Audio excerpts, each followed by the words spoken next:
Mr. Burnette, please tell us a little bit about the storyline in your new book, Beyond the Knowing. The storyline basically follows a detective named Hugh who travels in search of who is his friend and follows all the leads through the oceans down to the bottom depths and ends up actually crossing a threshold into another world where the search leads him. And he follows him all the way through different paths that finally bring him to meet and find his friend. So, if this is about other worlds, would you say this is a science fiction novel? It's loosely a science fiction novel. It's more speculative fiction. Speculative fiction is more along what if. Science fiction writers of 50 years ago wrote about circumstances that exist in today's society and that are totally acceptable and to today. Speculative fiction asks the question of what if, and it takes that simple question and expands upon it. So if you were to say, what question, what if did you ask in writing this book? What if you could keep a specific goal in mind and know that it was possible? Carry it right through to the end and create it. Not just have it suddenly happen, but to actually have a hand in its creation. And that's what the book takes. It takes concept and idea and carries it through to fruition. And the main character keeps this main goal of finding his friend in his mind. Never for once doubts it, never for once questions that he won't find him. He just keeps going and follows it right through.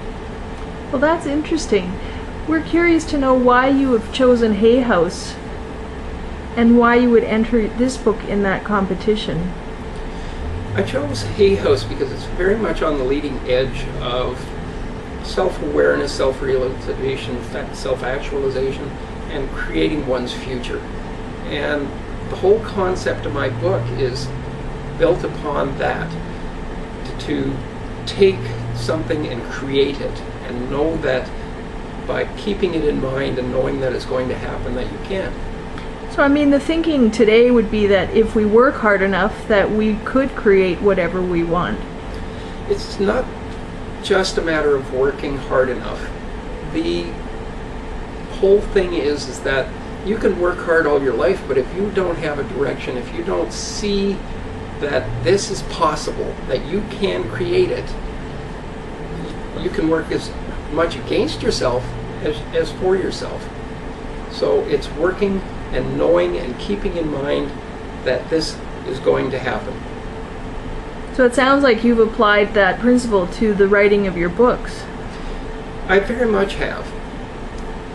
I don't think there's going to be an existence without that kind of thinking in the future. I think that that is our future, to actually start to get a handle on our ability to create wealth, to create happiness, to create health.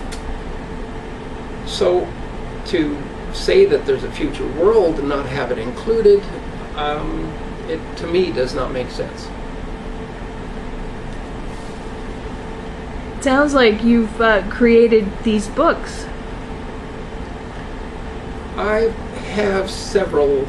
I have 2 already written. I have a 3rd one on the go. I have 2 more besides that in pieces that are coming together. They haven't revealed themselves completely yet, but the 3rd one I already know where it's going. Well, except that, of course, when you start writing books, they surprise you.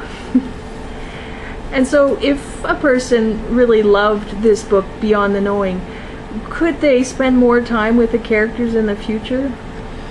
Most definitely. The book brings to a point. And it's basically, this is the future I have created, but there's a whole galaxy beyond that's possible. So to say that these characters are going to stop suddenly, no, I don't see it. Will you be posting more information about your characters in your various books on your blog? Yes, it will. As a matter of fact, my second book, well, it'll be my third book, is already has a mention of it on my blog. And where would a person go to read about that? It's at www.hughburnette, that's BURNETTE.com. Well, thank you so much for joining us again tonight, Mr. Burnette. We wish you all the best in your submission to the contest, and know that we will be seeing these books in any case. All the best to you. Thank you.